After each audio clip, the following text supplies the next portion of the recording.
Surprise అని చెప్పి తీసుకెళ్తున్నాడు. కానీ నాకేమో భయమేస్తుంది. కావాలని చేస్తున్నాడా? లేకపోతే నాకేమో గేట్ వస్తది మాకు ముందు. అది తగులుతదేమో అని వెతుక్కుంటున్నా. అది ఎక్కడొస్తదో కాళ్ళకి తగులుతది అని చెప్పి నార్మల్‌గా రెడీ అయ్యి ఉండు బయటికెళ్దాం అని అన్నాడు. నేను ఇంత పెద్ద సర్ప్రైజ్ ఇస్తాడని అస్సలు అనుకోలేదు. ఎందుకంటే ఎప్పుడో ఒకసారి తీసుకుంటామని తెలుసు కానీ అదే 5th యానివర్సరీకి తీసుకుంటామని తెలీదు. ఆ కీస్ ఏంటంటే నాకు కళ్ళు మూయడానికి అడ్డొస్తే పట్టుకో అంటే పట్టుకున్నాను నేను. నేను కూడా సరిగ్గా చూడలే. అప్పుడు అర్థమైంది అదే కీస్ ఇది అని చెప్పి.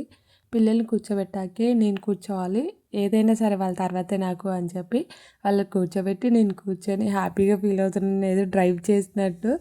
చాలా అంటే చాలా హ్యాపీగా ఉండే. చాలా సర్ప్రైజ్ అయినా నేనైతే. థ్యాంక్ యూ సో మచ్ పప్పా. Thank you so much. 5th happy anniversary. And మా యూట్యూబ్ ఛానల్ని సబ్స్క్రైబ్ చేసుకోండి, లైక్ చేయండి, షేర్ చేయండి. Thank you. Bye bye.